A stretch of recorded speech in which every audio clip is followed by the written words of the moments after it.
I knew that property investing was my vehicle of wealth that I'm going to jump in. I'm going to make this happen. I realized that you put a part-time effort into something, you're going to get a part-time result. For me, it was time, ability, and execution. As a normal everyday buyer, you can go out there and do the research. Like if you buy an ugly duckling property, let's say that the median house price is $550,000, but you can buy an ugly property that you can buy for $500, but is only going to cost you $20,000 to renovate to get to that $550. That's awesome. So if you can solve a problem that exists out there in the market, like a lack of supply, you're going to get paid proportionally to that problem.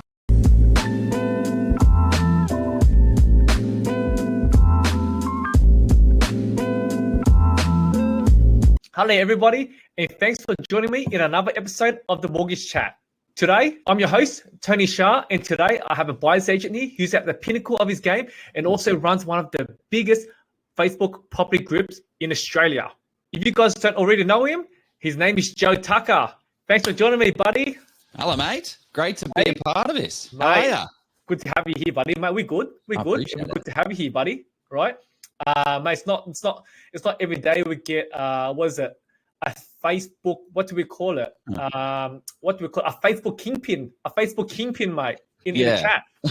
Facebook kingpin. I do just want to make a slight amendment to what you said. You said one of the largest groups in Australia. It is the largest property investment group in Australia. Sorry, mate. The largest. How many thousand people you have there now, mate? Close to 75,000. By the time this thing's probably out, it'll be 75,000 people. Very nice. But it's good. Nice. It's good, mate. It's people like you that are contributing to the group that make it what it is. So thank you for all of your attention and information that you spread the love throughout. Good. Thanks, mate. And next time we're going to bring Jeff in here and we'll have a chat about that group. We'll get the whole team going. Mate, we've got a few hundred million. We've got 20-something million people in Australia, mate. So you only got 70,000. Right, so mate, you only got a small slice of that little pie right there. So for all our audiences out there, look, our environment today on the podcast is a little bit different because Joe Tucker lives about 10 hours away in Cronulla. Yeah, he didn't want to have a plane. He didn't want to catch a plane here and get his passport stamp out to Bella Vista. So, mate, we'll just do it in Zoom today. Okay? Why not? All right. I'm a little upset, mate. A little upset I don't get to be in the office there, be in the studio, the bright lights. Yeah. Exciting times, mate. All good, mate. Next time, buddy. All right. So, mate, we've got you in today because you're one of the more diverse buyers agents out there, probably one of the bigger ones in New South Wales. Okay. So we just want to bring you in, give some insight to our audiences, right? And there's a few questions we want to ask you, which I'm pretty sure you'll hammer. Okay. So, mate, look, the first question I want to ask you is, who is Joe Tucker and what does he do? Oh, that's a big question, mate. So I guess my name's Joe Tucker. I am the CEO and founder of Property Principles Buyers Agency. We buy investment grade properties for everyday Aussies, everyday people. But about 4 or 5 years ago, we created a property investment group with Jeff Miles. He's the co-founder of that. And we were just hungry for property knowledge, right? Like that's why we created the community. And this is why it's grown so big, right? Like I made a joke, like, it is the largest, but it's only because of the people that are in the group. So yeah, we created Oz Property Investors that, 5 years, and it's just continued to grow because we've got core people giving great information around property investing is can get so confusing and convoluted and so difficult. So we're just trying to make it a little bit easier and better for everyday people to get their head around it and how it all kind of works. Yeah, sure. So how long? So just touch me. How long have you actually been operating as a buyer's agent for now? Well, so before being a buyer's agent, I actually got my real estate license in 2015. So off the back of the group, I created the buyer's agency about 3 years ago. So it kind of fell into that. Like previous to this, so I've been in sales my entire life, right? I'm very good at kind of negotiation and sales. Previous to this, I was the head of sales of LawPath, which is Australia's largest. Well, what wasn't at the time. Oh, do you use it? Mate, I don't know. I don't use it, but I've heard about them years ago. No way. Well, Yeah, you probably heard about them while I was working there. probably have, mate. Probably have. That's why I haven't used them. Yeah. No, they're awesome. Like when I started, we had 0 sales staff. We went through 3 capital raises, 50 plus staff. It was one of the best jobs I've had. Like, we were changing the face of legal. Like, we were making it far more affordable and better and more efficient, using technology to be able to do that. But I was having a blast. But the problem is, the group started to grow and there became more opportunities for me. Like, people would keep reaching out to me, friends, family, like, Joe, look, you know, all this property stuff. Can you help me buy a property? Like, okay, these are the things that you need to do. Go out there and do them. Okay, well, what about the negotiation? And then I'd jump on the phone to do the negotiation. And then I'd and then it would start the search. And I'm like, well, my talents of what I'm the best at are not being utilized in the correct ways, and there's a better opportunity. And that's kind of how the buyer's agency business came out off the back of that, just helping people get amazing property results and scaling it from there. Well, and you probably came in at the right time, right? Because buyer's agent industry pretty much boomed the last probably 3-4 years ago. The buyer's agent industry actually just went through skyrocket last 3-4 years ago, right? Because back then there wasn't much buyer's agents out there, right? And all of a sudden, overnight, right, mate, the amount of people offering the services just went ballistic. Yeah. Ballistic. Why do you think that is? Oh, mate, look, I think there's a lot of cowboys out there, to be honest with you. 100%. I do think there's a lot of cowboys out there. Look, I'm not saying in a rude way, right? Because any industry will have cowboys. Doesn't matter if if you're a solicitor, doesn't matter if you're a mortgage broker, financial planner, right? But there's always going to be cowboys out there. Okay. Yeah. I think, look, I'm going to be honest. I think maybe they think some of these buyer's agents capitalize the bare minimum knowledge some of these consumers may have, and they might think that's a easy fee for them. Yeah. Right? Yeah. Right? Yeah, just totally like a mortgage broker, just like a financial planner. Do you know what I mean? Yeah, I personally think that's what it is. No difference to a real estate agent, right? A lot of people go into real estate agent world because they think it's an easy dollar.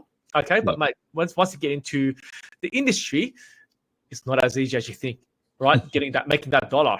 Right, because mate, if you're a salesperson, if you have half a brain, if you have some common sense, mate, you just know some of these people that offering the services are cowboys. Yeah, it's such a shame. It's such a shame with the industry because there are a lot of there isn't as I mean, we can go into it a little bit later, but yeah, it's a bit crazy. But there is opportunity there. Like, there's opportunity to actually change lives and help people. 100%. 100%, right? So, mate, why? Okay, so a lot of consumers, call it 5 years ago, didn't really use the services of a buyer's agent, right? Didn't really use services.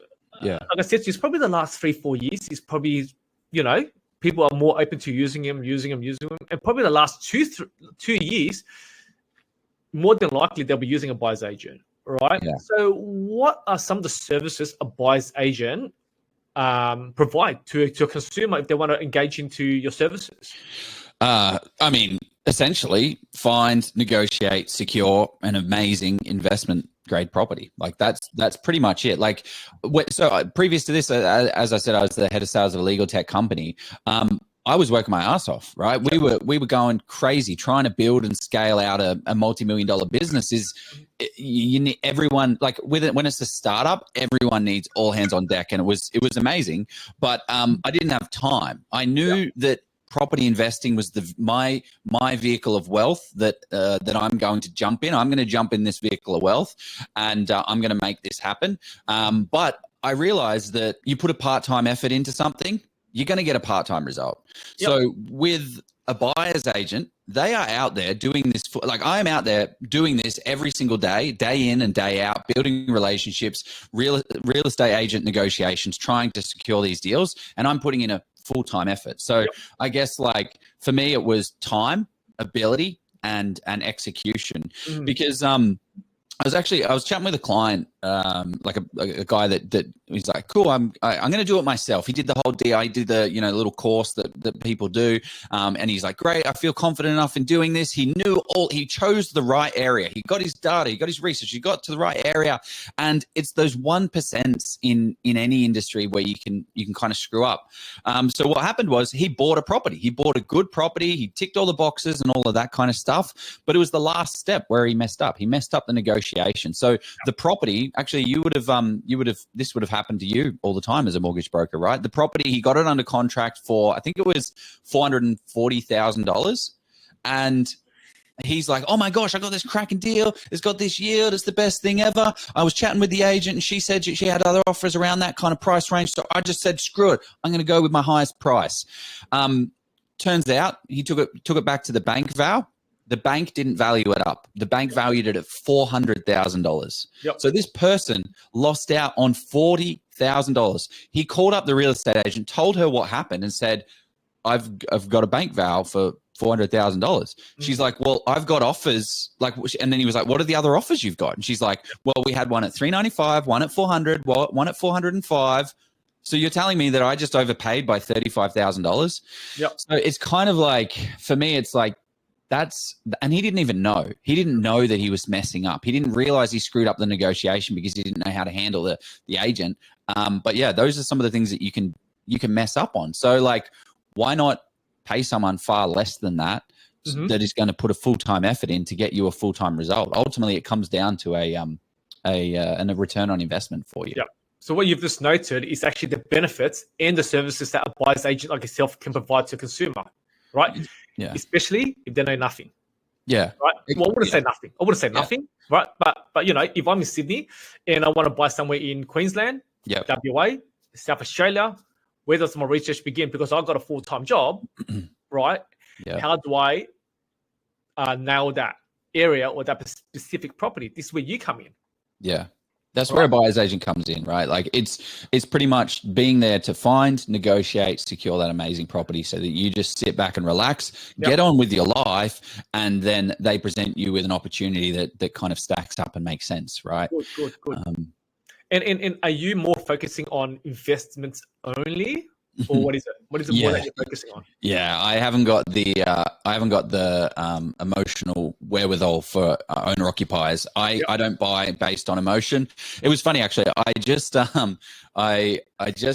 a property for myself. So I won't talk about a client deal. I'll talk about a property I just bought for myself yesterday. I bought a property. It was $435,000, and on the same day, I also went on to, auctions, how you can go onto auctions and buy vehicles. So I bought a motorbike. I saw the auction on the motorbike and my hand was like shaking. I'm like, do I want to, am I going to bid? I kept bidding. And I was like, oh my gosh, I'm actually getting more of an emotional reaction from buying a motorbike over a $435,000 property. And it made me realize is you need to have a level of confidence. The property didn't faze me whatsoever because I did all of the due diligence steps that I needed to do to be able to get the end outcome that I needed. And that's all it comes down to is following a systemized process of your phase one due diligence. What about you've ticked the boxes, bushfires, floods, easements, encumbrances, caveats, covenants. Okay, great. What's phase two? And then going through a strict process. And then you get an awesome result at the end of it. With the motorbike, I didn't do an inspection. I didn't understand what was going on, and it got me super emotional. So I don't know. I think it's interesting. That's what you said there was a true salesman speech right there, buddy. Right? But mate, so obviously you have a good checklist on the properties you have. You have certain checklists that you have before you engage in that property.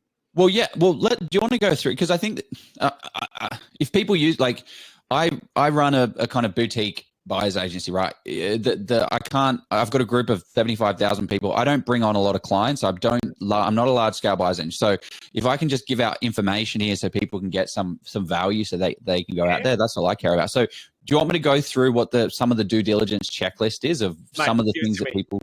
Give it to me. Let's do it. So is the property in a flood zone, right? Yep.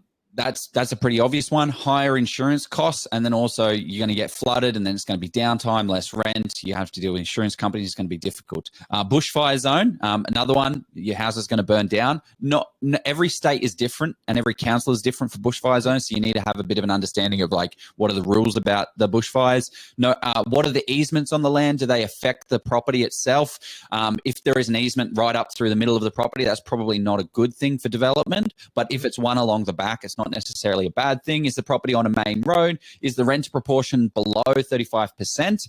Because if the renter proportion is 45, 50%, the owner occupiers are only 50%, and they're the ones that drive the market and drive the value. So you might not be the best. Is the housing commission below 15%? We've actually mapped out all the housing commission, like house for house, and then we can see, is the next door neighbor, where is the housing commission for this area? Is the property on a T-junction? Is it near a main road? Is it near like high traffic areas? Are there heaps of power lines or power stations? What else? Elevation on the land, heritage listed. Like you can find, and then like vicinity, is it near schools, shops, all of that stuff. But you can do all of this as a normal everyday buyer. You can go out there and do the research, but you can get it done. You can do it, but you have time to do it. That's another thing. Yeah. Right. Yeah. Right? Like, there's no really 9-to-5 jobs these days, mate. You're probably working overtime these days, right? Mate, who will have time? If you're working from, call it 9 to 6 or 8:30 to 6, go home, look after the kids. You ever have kids? Get dinner ready, whatever you want to call it. But you have no time to research. Right? That's why you guys come in. Right? Well, let me ask you something. For the people that don't use buyer's agents out there or against buyer's agents, okay, what are some of the misconceptions about buyer's agents that you hear out there? I mean, it's an interesting question. What are some of the misconceptions that you've heard out there? Because I feel like I'm too close. Like I am in the industry. So I don't know. What are some of the ones that you've heard out there and about? Oh, mate, it's pretty much just Cowboys. That's number one. Yeah. Number two is, are these buyer's agents actually look after my best interests? Right? Yeah. Are they just working with the real estate agent on the back end? Yeah. Because off market, right? Sale working with the real estate agent back end where they have a special relationship with. Yeah. Okay. Just to get the sale over the line and get it done ASAP. Yeah. That's probably the biggest one. That's the scariest thing, man. And as I said, right at the start of the show, I said I used a buyer's agent for my first property. Terrible experience. What I did is I went with this high volume buyer's agent. He was super cool, man. He had the Ferrari. He was driving all the fast cars. He was spending hundreds of thousands of dollars on Facebook ad. He was talking about all the data and all the research, right? I then jumped on a discovery call. He sold me the dream, and then I never heard from him again. I never saw him again, and it was dodgy asset, terrible property, terrible location, terrible experience. But that made me realize nobody cares about your financial future as much as you. So you need to get educated. You need to be the one. As I said at the outset, this is a property vehicle. You are in the driver's seat, and a mortgage broker is sitting next to you. An accountant is sitting next to you. A buyer's agent is sitting next to you, but they're not driving. You're driving this vehicle. So just make sure that you get a level of education.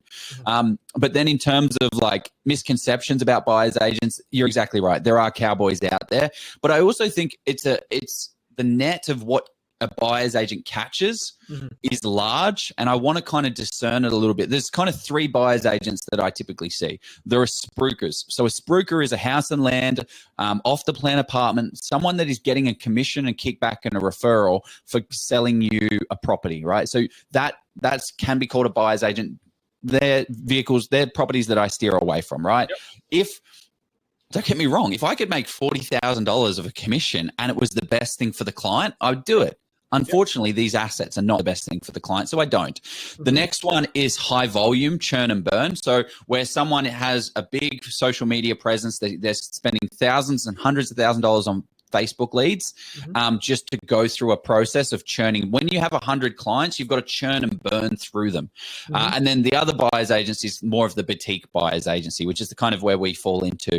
Smaller, fewer clients, focused in on what does this specific client want? Because the way I think about it is, like, when we get a property, the question on the list is, would I be like, at what price would I be willing to pay if I was in this client situation?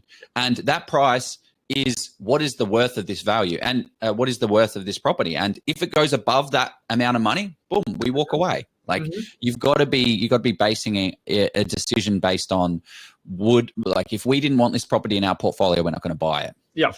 Okay, so you just touched on about the size of the business, right? Let's touch on that a bit more, and we want to understand how your business is structured. Okay, so we know big buyers agencies out there where it's just high turnover, right? So let's say, for example, you got let's just call him David, from buyers agent X. Okay, so he does all the marketing.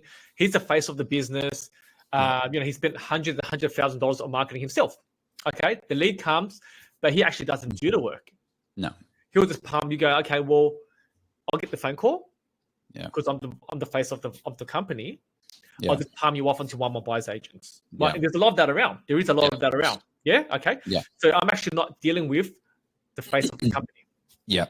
Good thing or bad thing, I don't know. I'll let the consumers understand it themselves. Okay. But let's talk about your structure, because you run a more boutique, right? Yeah. So how are you structured?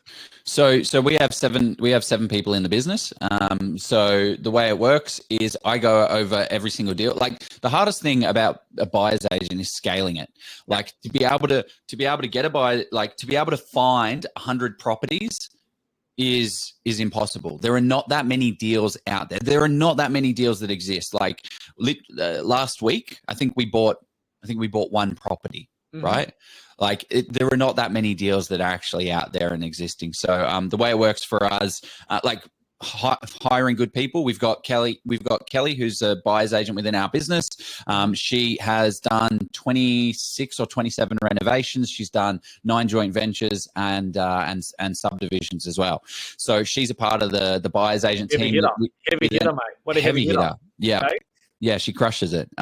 She's absolutely amazing, but it's very hard to find those type of people out there. So then we have like support, like creating all we need to do the due diligence, the bushfires, the floods, the easements, all that kind of stuff that we kind of talked about, and then we need to negotiate it. So I go through every deal. I'm out there after this phone call. I'm going to be jumping on a call to an agent to go, negotiate another deal. So every single deal that goes through us, and then we've got marketing and stuff like that, and admin support. So you're very hands-on. Yeah. And then also so in our business, we have another lady called Kate. She's the client service manager. So we go out there, find, negotiate, secure. Like, that's all I do. I do 4 things: find, negotiate, secure, and then client conversations. And then when we find an amazing deal and get the client, we have Kate, who's a conveyancer with over 10 years experience. And then she kind of guides the client through the, getting the pest and building booked in. And then we come back to renegotiate it. So pest and buildings in, because there are different points, guys out there. You can negotiate in several different points on the call. So if you have a pest and building clause and it comes back with something, that needs $2,000, you can ask for $5,000 off and get a reduction on that. And then we guide them through the process. Like, the way I like to think about this is we're hand-holding you through every step of the way, and you'll know what is happening at every single point in time. So you'll always know what I'm going to do, what I need you to do, who's going to be involved, and then what they need to do, and then what happened next. So what are the things that you need to do, and all of that kind of stuff. So it's a smooth process, but ultimately it comes down to buying good assets. Good. And it's good to know that you're very hands-on and you're actually operating and you're hands-on the deal, right? Because I know 100%. A lot of our buyers agents out there don't actually do it. It's frustrating. Okay, and that's a sad thing, because it actually gives good operators like yourself, right, and some other agents out there, a bad name. Yeah. Right. Yeah. All right. So look, you touched a bit on, you bought a property yesterday. Yeah. All right. Didn't have to tell us where. Yeah. But exactly where, but tell us, is it Queensland? Is it WA, South Australia? What is it? Well, I just did development in South Australia. Finished that up in March. South Australia is still pretty some good strong fundamentals for South Australia. It has gone quite strong. So you got to be very, like, we were buying in like 12, 13 suburbs in South Australia. We're now down to like the 2 or 3. Yeah, this property that we purchased yesterday was in Queensland. So it was in northern Queensland. That was it was actually a client. It was actually a client's purchase, and he went all the way through. Like, I'm like, hey mate, this is an amazing deal. It is $435,000. But the beauty of it is it's what we call frozen equity. I don't know if you've heard of the term. I actually think I made it up. So you not have heard it. But frozen equity is buying a property that has value add into the potential into the future that you can defrost at a later date. So the beauty of this property was it was a 2-bed, 1-bath, but it had the ability to convert it to a 3-bedroom. So a 3-bedroom in that suburb is valued at 430-ish. Sorry, 2-bedroom is 430-ish, but a 3-bedroom is valued at 460. So if I just pay $5,000, put a wall up, I'm automatically getting some instant equity. But also it was an 880 square meter block that had the ability to be subdivided. So the client was like, look, I'm kind of scared about this whole subdivision thing. Getting real worried about it. I'm like, you don't need to be an expert in subdivision right now. You don't need to do it. This is frozen equity that you will defrost in 5, 10, 15, 20 years. So you don't really need to be an expert in it as long as all the boxes are ticked. So we spoke with council, we spoke with town planners, and we spoke with developers, and they all said that, yes, we can tick these, we can do this. So anyway, his wife got upset about it, and we decided against buying it. So I just said, okay, great. This is such a good deal. I'm going to buy it. So yeah, that's a nice thing that you can do for anybody. Like if you buy an ugly duckling property, let's say that the median house price is $550,000, but you can buy an ugly property that you can buy for $500,000, but is only going to cost you $20,000 to renovate to get to that $550,000. That's awesome because you're going to struggle at one point for cash and equity. So you need to be able to get that cash and equity by releasing it through like a renovation. So those renovations are absolute goldmine. And it sounds like you're not targeting a specific area only, right?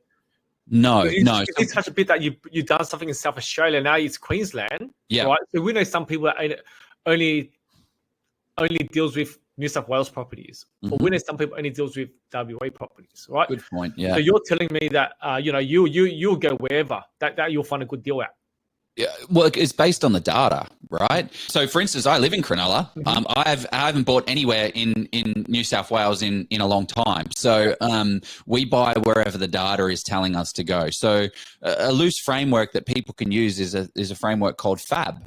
So, it's called Fundamentals, Analysis, and Boots on the Ground. So, the fundamentals, you're looking at the population. Who are the people that live in the area? What are the employment prospects? So if you go to an area and it's like, oh, the employment prospects are just mining. Well, that's not a diverse workforce. That long term is not going to be a good idea because if the mine goes down, you lose all the value. So then you have to look at things like projects, what projects and infrastructure is going on, what's the desirability of the area, and then you look at the supply of properties that are coming to the market because property investing is just the balance of supply and demand. Like everyone is asking the questions, why the heck has Australian property gone absolutely mental over the last 2 years? Purely because of that. The balance of demand is outweighing the supply. So I did a presentation with a couple of months ago to a room full of renovators, and I found some crazy numbers. So population growth in the last 5 years in Australia has been 1.41 million people. 1,401,942,000. Over the next 5 years, that's going to be 2,176,000 people. That is 774,000 more people that are coming to Australia, which is going to give us more demand, right? The annual housing demand, how many houses we needed to build over the last 5 years was 147,000. Over the next 5 years, that is going to be 227,000. That is 80,000 more per year, which is 54%. So to give you some context, to be able to build that many, that's 80,000 houses. That's Hobart every single year. So we as Australia undersupplied 102,000 dwellings, which is 38%. So you want to know why the property market has gone absolutely gangbusters is because of that. However, if you go ahead and buy anything in any area, you still need to make sure that that balance of supply and demand is out of whack. So you don't want to be buying in areas that have high demand. So that's the fundamentals. You need to look at the fundamentals of that. Then we've got the analysis, which is looking at the shorter term metrics of like days on market. We want to see that trending down. We want to see listing volumes trending down, inventory levels dropping, vacancy rates super low, vendor discounting low. And that's going to give you that pressure of, okay, great, we're in the right time in the cycle for this market, but also long term, it's going to be a good investment as well.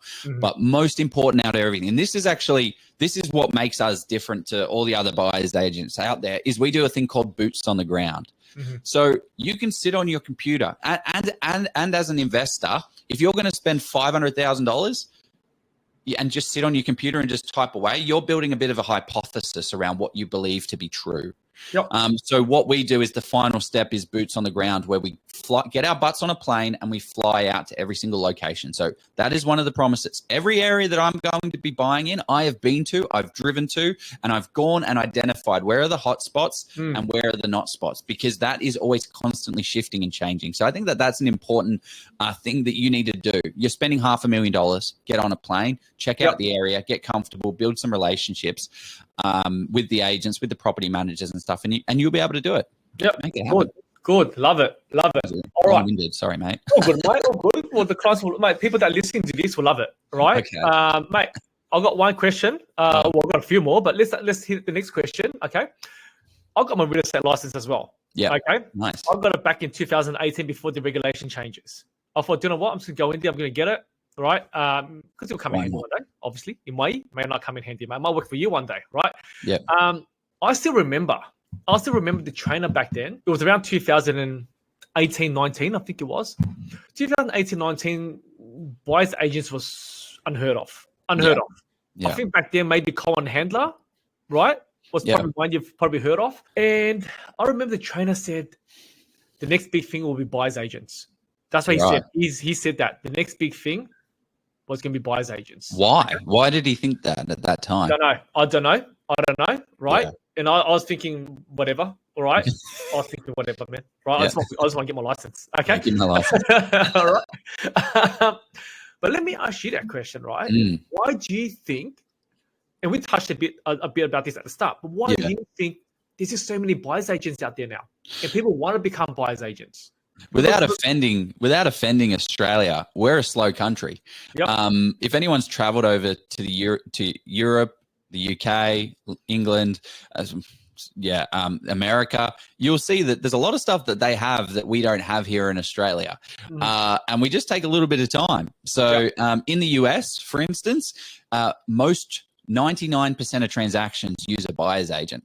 But we don't here. We have about 4% of transactions that are done by a buyer's agent. But what happens is the reason why I think it's gone gangbusters recently is because, one, that the agent is a trained negotiator. They are an expert at pulling out and getting every single little dollar and cent from the poor individual, the guy that's a nurse or just a normal dude, normal lady, and their job is to extract like me and my wife. Value. Me and my wife. Use me and my wife as an example. Right? Yeah, great. Normal people. With normal people. Every day. So you've got to go up against a trained negotiator who every single week is doing negotiation training. So I think people are getting sick of all these agent games, not knowing what the next step is. How do I, like that client, he lost $40,000 without even realizing, he could have lost $40,000 without even realizing it. So I think people are just getting sick of that. They see the market is moving. They realize how hot it is, how much competition there is, and they don't want to get involved in that, but they want the asset at the end of the day. So it's gone absolutely mental, because there's a need, supply and demand. There is a need for people to fill that demand, and people are now filling that demand. Yeah, but you do feel that, you'll probably know this yourself. Yeah. You'll probably know a lot of buyer's agents, probably 50% of the buyer's agents out there. Number one, probably don't have a property themselves. Yeah.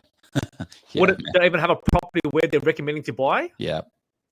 And just there for a quick buck to get their fees. Yeah. Yes. Yeah. Terrible. Okay, so let me ask you this question, right? Yeah. What is my next question? how can you how can a consumer, call it myself, Yep. distinguish a good buyer's agent and a not so good buyer's agent? It comes down to gut feel sometimes a lot. Yep. I think that not the whole thing. Obviously, there's more to it which we can touch on. But I think you'll get a vibe with someone. You'll have a conversation with someone, and you'll understand who they are and how they think and how they feel. And if they're not willing to let you in, then that's a bit of a concern as well. That's a bit of a red flag. So you're going to, you're going to kind of get a bit of a vibe about them. And one thing that I think is very underrated is the person needs to be competent. Obviously, they need to know what they're doing. They have to have experience, but you also need to get along with them, because we're going to be talking. And this is what I say to my clients. I'm like, we're going to be dealing with $500,000, $1 million, $2 million. I have a massive responsibility in my hand. So to distinguish a good buyer's agent is someone that listens to what you need rather than telling you how great they are. Like it needs to be a conversation of asking you questions to uncover what your needs are and if they can actually help you. But I've created a list of 17 questions to spot a dodgy buyer's agent. This has been shared hundreds, if not thousands of times. So here are the core questions that you as a consumer out there need to be asking a buyer's agent to find out who is a shark. So number one, top of the list, how are you getting paid? So if the answer is not, I only take client fees. And if the answer is, oh, I get a kickback from the real estate agent, I get a kickback from this person, or I get a marketing fee. So what's your street? What is not just what is your fee structure, but how are you getting paid? Are you getting paid by anybody else? What kickbacks do you get from brokers, conveyancers, solicitors, real estate agents, property managers? For me, I don't take any kickbacks or referrals. When I use that previous buyer's agent that I was talking about, he was getting a kickback from the broker. He actually got a kickback from the real estate agent. I was told by someone in the company, but obviously that's illegal, so there's nothing in writing. But that's important. So are they getting a kickback from everyone? Because for me, like, this is the best mortgage broker. I've got a Tony Xia here. Tony doesn't pay commissions, right? But then this guy here, number two, second best mortgage broker, he pays me $500. So my business is incentivized to take the $500 one, but I want to be using Tony's Xia. So it's important to understand what the other person's financial returns are. So I'm always going to be using Tony as the broker because he's the best at what he does, and he doesn't pay referrals. He doesn't mess around with that. I'm happy to use him. And the beauty is, as soon as Tony stops being the best, I can then go find a third because I have no tie or financial relationship with him. So that's an important one. Do you get fees from real estate agents, as we already touched on? So other good questions are, how long have you been personally investing in for? You want to see someone that has a portfolio, right? How many purchases have you made? How many purchases have you made for clients? And what are those results? What sort of properties do you own? What sort of portfolio do you own? Because if they don't fit, if you're wanting to go down this path and they've got a portfolio filled of these type of assets, then you have a bit of a mismatch there, and it's not going to line up. So that's like things like a lot of house and lands, off the plan apartments. Oh, well, I just bought this house and land. Yeah, because you got an amazing discount, so you can say that and then get a higher commission. And it does happen, mate. It does happen. Mate, it does happen, right? It's so frustrating. We do need some more regulations on that kind of stuff. How many clients have you purchased for? How many clients do you currently have? If they say, oh, I currently have 500 clients on the books, well, am I just another number then? What's your pricing structure? That's an interesting one. How do they do it? There's two pricing structures that exist out there typically as a buyer's agent. Well, there's three. The dodgy one, where they don't charge you anything or they charge you a small fee, dodgy. If you're paying minimal or not getting paid or not paying anything at all, you're the product. So just be very cautious of that. Number two is a percentage model. So like we'll take 2%. That's another model that you can do, like the real estate agent model. I don't like that because I like to buy based on what your strategy is. Because if someone comes to me with a $1.2 million borrowing capacity, buying a $1.2 million home might actually not be the best way to build their strategy. It might actually be 2 properties or broken down. What is the best? And if it is 1.2, great, let's do it. But I don't want to drive up the value. And then the other is a fixed price fee per property. It's the same amount for whatever property, and that's the way I like to do it. Another good question to ask people is, when was the last time you were in that state? Tell me, when did you get, when were you last there? You're telling me, oh, so you just bought for a client for me, I just bought in for a client in Queensland. I was there, I don't know, like a month and a half ago, something like that, getting on the ground. The other question is, who's going to be my buyer's agent? Will you be my buyer's agent, or are you just selling me on this thing? So will you outsource it to somebody else?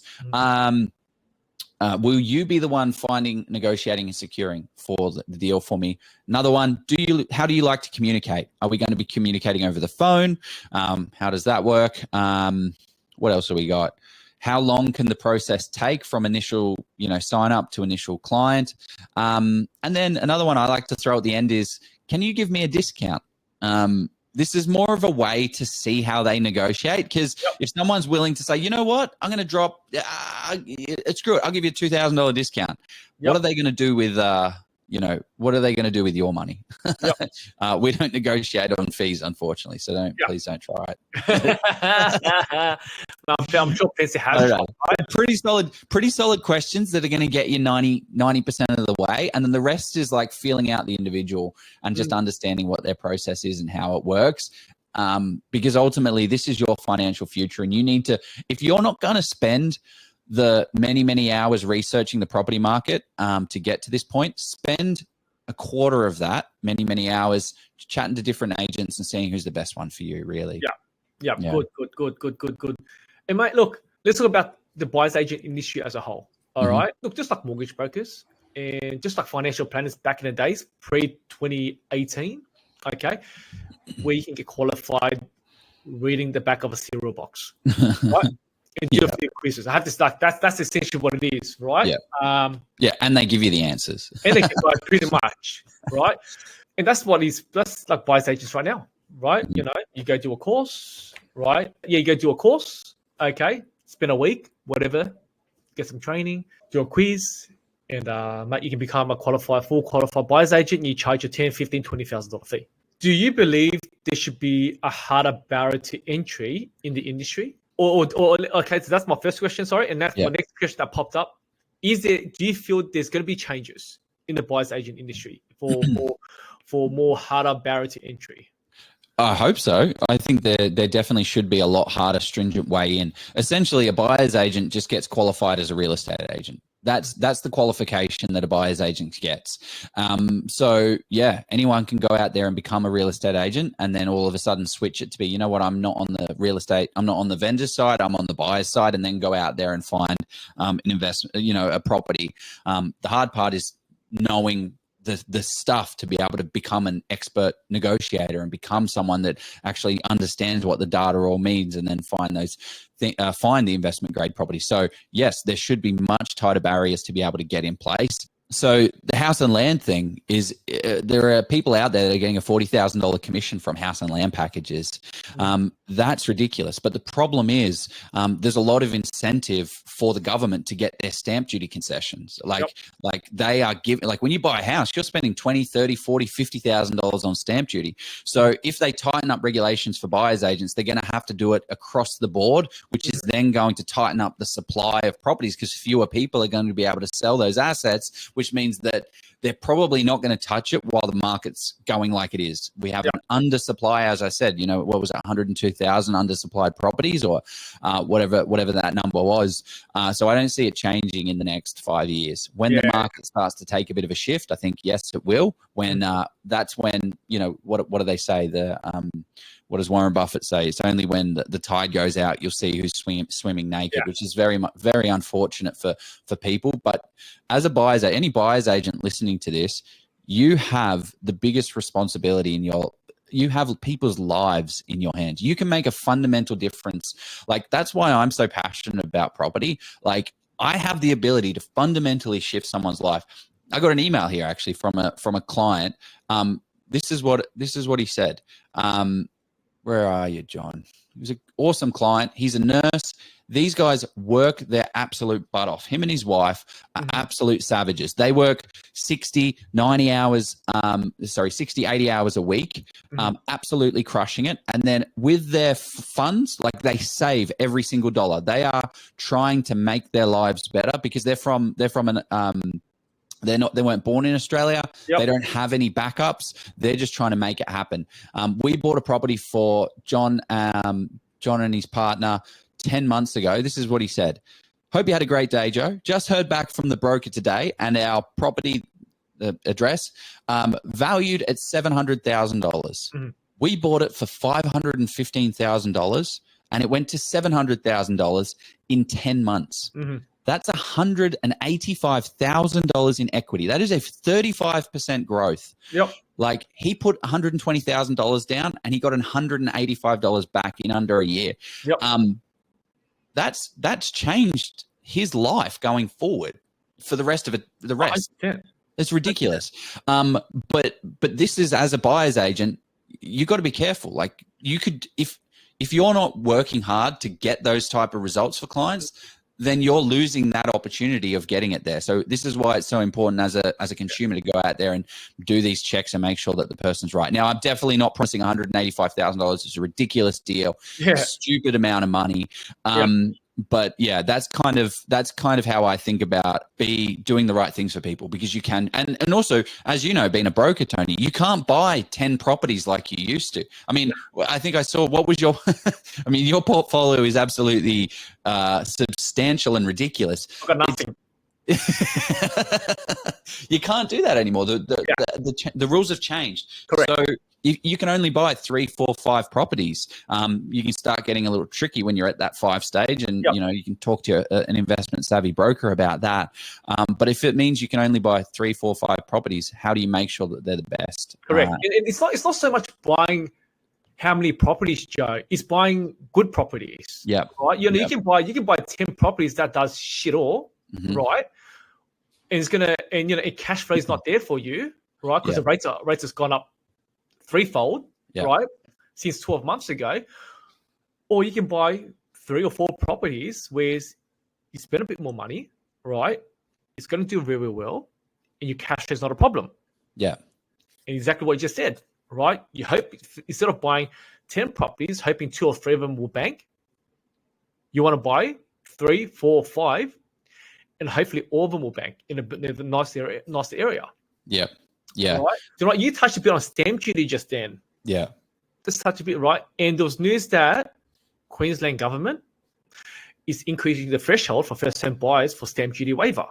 What do you think that's going to happen to the property market in Queensland? Right? Because number one, you've got the Olympics coming up. Yeah. What, in Queensland? Is it still going to happen in Queensland? Yeah. Yeah. That's what it was Melbourne that Melbourne got a little upset, but things change. Right? Yeah. So you got the Olympics happening, okay, in Queensland. Okay, now you got stamp duty concession that's just increased the threshold, right? Both of these variables right there is going to jack up the property prices in Queensland. Well, it's just liquidity, right? What these things are doing are increasing the amount of capital that's going to flow through the system. So I know that the government is trying to make it easier for first home buyers, but the problem is these incentives are financial and they boost the property market. I was having this conversation with someone in South Australia, and the first home stamp duty is $600,000, and he's like, mate, all I am seeing are properties hitting $600,000. And then nobody is above it. Like there's no 620. So as soon as he's like, the demand is there, the demand to go above, but as soon as they go above, they lose their stamp duty concessions. It becomes a lot more challenging. So as soon as that raises up to $600,000, $700,000, $800,000, $900,000, all it's going to do is just drive more of the government's money into the property market, which is then going to make it rise. So I don't have an answer. The answer is stop spending so much time on politics and messing about, build more homes. Yep. And as an investor, you can be a part of that story, right? Like I just bought this property, $435,000. It's got a vacant block of land right next door. I'm going to subdivide it off split off the land, build another house on it, and all of a sudden I have 2 investment grade properties in a very good investment grade location, which is cash flow positive that allows me to continue my investment journey. That's better use of land, isn't it? Better That's use what we need. better That's use what of we land. need, right? You know, because Need more right now, houses. like for example, Sydney, or let's call it New South Wales, Sydney, for example, right? You know, you got 2 choices, right? Pretty much you got 2 choices for a first-time buyer, right? You either got a house, which is too expensive for people to buy. Don't have the deposit, don't have the borrowing power for the location they want to live in. Yeah. If you want to live around the area, then you have to buy an apartment, right? Because that's cheaper and it's plentiful of it. Yeah. But there's no middle ground where, hey, do you know what? I can afford more than an apartment. I can purchase a duplex or a townhouse, but this is not enough of it.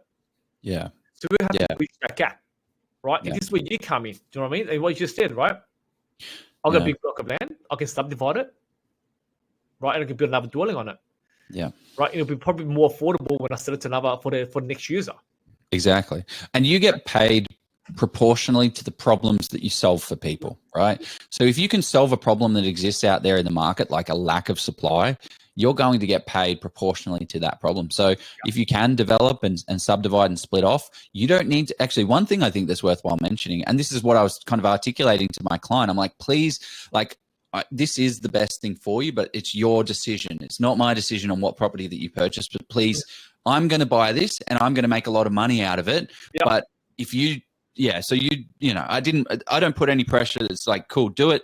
I think it's the best thing for you, but it's your decision. So ultimately he decided against it. But for me, I'm like, okay, cool. I'm now going to be the one that's going to benefit from creating this asset because the problem's there. Do I know how to subdivide and develop?